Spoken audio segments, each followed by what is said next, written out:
نور دربي بالقرآن واشرح صدري بالإيمان واغفر ذنبي يا رحمن واستر عيبي يا منان. الحمد للہ والصلاة والسلام علی رسول اللہ وعلی آلہ وصحبہ وموالا. محترم بھائیو، السلام علیکم ورحمۃ اللہ وبرکاتہ. قرآن ہدایت کی کتاب ہے. اس کتاب پر غور کرنے کے لیے کچھ وقت نکالنا خاص طور پر ماہ رمضان میں بہت بڑی سعادت کی بات ہے.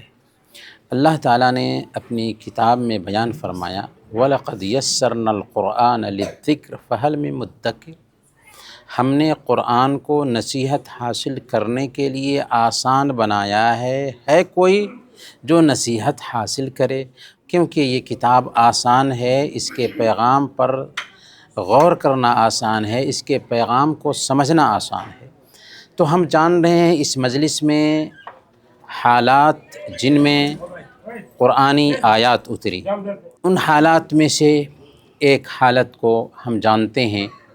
روزے کی فرضیت 3 مرحلے میں اتری ہے. سب سے پہلے نمبر پر روزہ فرض ہوا تو اختیار دیا گیا تھا، چاہیں تو روزہ رکھیں چاہیں تو فدیہ دے دیں. پھر دوسرے مرحلے میں یہ حکم آیا کہ کوئی بھی رات میں کھا پی سکتا تھا جب تک کہ وہ سو نہ جائے. اگر سو جاتا تو اس کے لیے رات میں کھانا پینا اور شوہر بیوی کا تعلق قائم کرنا حرام ہو جاتا تھا. چنانچہ صحیح بخاری کی روایت ہے، حضرت سرما بن قیس رضی اللہ تعالی عنہ جو انصاری صحابی ہیں، کھیت میں کام کرتے تھے. رات میں آئے تھک ہار کر کے تاکہ کچھ کھائیں پئیں. گھر میں کھانا بنا نہیں تھا. بیوی کھانا بنانے کے لیے گئیں، یہ بیٹھے تھکے ہوئے تھے، آنکھ لگی اور نیند آ گئی. جب جاگتے ہیں تو چونکہ حکم تھا کہ رات میں جو سو جائے گا اس کے لیے کھانا پینا جائز نہیں رہے گا، تو اب کل ہو کر کے دوبارہ ان کو روزہ رکھنا پڑا اور اس طریقے سے ان کے اوپر بے ہوشی طاری ہو گئی. اس پس منظر میں اللہ رب العالمین نے یہ آیت کریمہ اتار دی وَكُلُوا وَاشْرَبُوا حَتَّى يَتَبَيَّنَ لَكُمُ الْخَيْطُ الْأَبْيَضُ مِنَ الْخَيْطِ الْأَسْوَدِ مِنَ الْفَجْرِ. سورہ البقرہ کی 187 نمبر کی آیت ہے، جس میں اللہ تعالیٰ فرماتا ہے کہ اب رمضان کی راتوں میں اپنی بیویوں سے مباشرت کرو اور جو کچھ اللہ نے تمہارے لیے لکھ دیا ہے یعنی اولاد، اسے طلب کرو اور کھاؤ اور پیو یہاں تک کہ فجر کی سفیدی رات کی سیاہی سے نمایاں ہو جائے، ظاہر ہو جائے، یعنی رات ختم ہو جائے اور فجر طلوع ہو جائے، اس وقت تک تمہارے لیے کھانا پینا جائز ہے. تو اس آیت کریمہ کے ذریعہ روزہ کا تیسرا مرحلہ ثابت ہوا کہ ہمارے لیے اس بات کی اجازت دے دی گئی کہ رات میں کھائیں پئیں یہاں تک کہ ازدواجی تعلق قائم کریں جب تک کہ طلوع فجر نہ ہو جائے، جب تک کہ فجر کی اذان نہ ہو جائے. فجر کا وقت ہوتے ہی کھانے پینے اور ازدواجی تعلق سے روک دیا گیا. تو اس کے اندر اللہ رب العالمین کی ایک سہولت بھی رکھی گئی کہ رات میں ہم کھا سکتے ہیں، لیکن روزہ کی شروعات ہے طلوع فجر سے لے کر کے غروب آفتاب تک. محترم بھائی، توکل ترک اسباب کا نام نہیں. کیا مطلب؟ مطلب یہ ہے کہ توکل یہ نہیں ہے کہ ایک انسان اللہ رب العالمین پر بھروسہ کرنے کے نام پر اسباب اختیار کرنا چھوڑ دے. توکل کا اصل مفہوم یہ ہوتا ہے کہ اللہ رب العالمین کے اوپر بھروسہ کیا جائے اور یہ سمجھا جائے کہ ہماری زندگی میں جو کچھ بھی ہوتا ہے اللہ تعالیٰ کے فیصلے سے ہوتا ہے، لیکن اس کے ساتھ ساتھ دنیا چونکہ اسباب سے جڑی ہوئی ہے اس لیے اسباب بھی اختیار کیا جائے. اگر ایک آدمی ہاتھ پیر باندھ کر بیٹھ جائے گا اپنے کمرے میں اور یہ سوچے کہ میں اللہ پر بھروسہ کیے ہوا ہوں، اللہ تعالیٰ مجھے کھلائے گا پلائے گا، تو کبھی روزی نہیں آ سکتی، اور یہ توکل نہیں ہے۔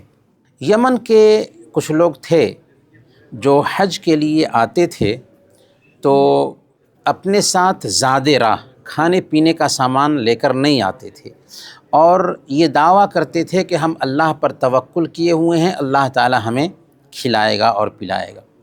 اس پس منظر میں اللہ تعالیٰ نے آیت اتاری اور ان کو تنبیہ کیا، وَتَزَوَّدُوا فَإِنَّ خَيْرَ الزَّادِ التَّقْوَىٰ وَاتَّقُونِ يَا أُولِي الْأَلْبَابِ، اور زاد سفر اختیار کیا کرو کیونکہ بہترین زاد راہ تقویٰ ہے۔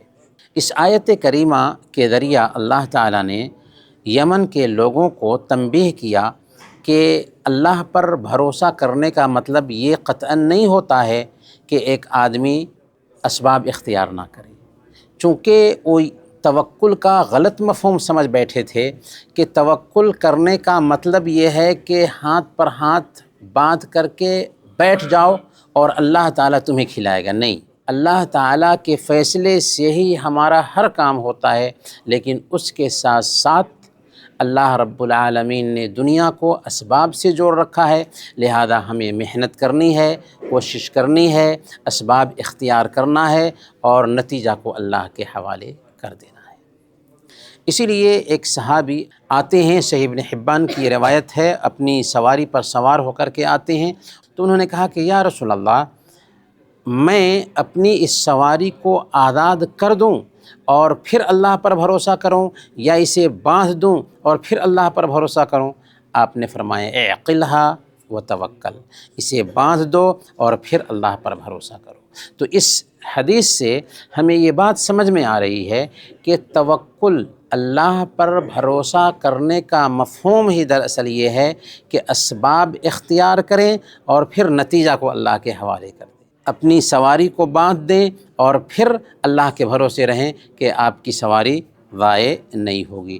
اسی لیے اللہ کے نبی صلی اللہ علیہ وسلم بیان فرماتے ہیں، لو انکم تتوکلون علی اللہ حق توکلہ لرزقکم کما یرزق الطیر تغدو خماسا وتروح بطانا، اگر تم ویسے ہی اللہ پر بھروسہ کرتے جیسے بھروسہ کرنے کا، توکل کرنے کا حق ہے، تو اللہ تعالیٰ تم کو ویسے ہی کھلاتا جیسے ایک پرندے کو کھلاتا ہے کہ پرندہ صبح سویرے اپنے گھونسلے سے نکلتا ہے اور شام میں پیٹ بھر کر لوٹ کر آ جاتا ہے۔ پرندے کو اللہ تعالیٰ کب کھلاتا ہے؟ جب پرندہ گھونسلے سے نکلتا ہے، جب پرندہ محنت کرتا ہے، تو پرندے کا یہ توکل ہے، لیکن اللہ تعالیٰ نے دنیا کو اسباب سے جوڑ رکھا ہے، اس لیے پرندہ بھی محنت کرتا ہے، تب اس کا پیٹ بھرتا ہے۔ اگر پرندہ گھر میں بیٹھ جائے اور یہ سوچے کہ اللہ کھلائے گا تو اللہ تعالیٰ روزی نہیں بھیجتا۔ ہاں، اللہ تعالیٰ کبھی کبھار کچھ بندوں کے لیے ایسے اسباب پیدا کر دیتا ہے کہ جس کے سامنے انسانی عقل حیران رہ جاتی ہے، لیکن اسباب توکل میں شامل ہے۔ اگر بیماری ہوتی ہے تو ہمیں علاج کرنے کی ضرورت ہے، اگر ہمیں اولاد چاہیے تو شادی کرنے کی ضرورت ہے۔ دراصل یہی سبب اختیار کرنا ہے جو توکل میں شامل ہے۔ محترم بھائیو، اسلام آسان مذہب ہے۔ حضرت کعب بن عجرہ رضی اللہ تعالیٰ عنہ حدیبیہ میں اللہ کے نبی صلی اللہ علیہ وسلم کے ساتھ پہنچے ہوئے ہیں۔ 1400 صحابہ جو عمرہ کے ارادے سے آئے تھے، ان میں سے ایک حضرت کعب بن عجرہ رضی اللہ تعالیٰ عنہ بھی۔ ان کے سر میں کسی وجہ سے جوں ہو گئی تھی، جس کی وجہ سے ان کے سر کی جو جوں تھی وہ بہت زیادہ ان کو پریشان کر رہی تھی۔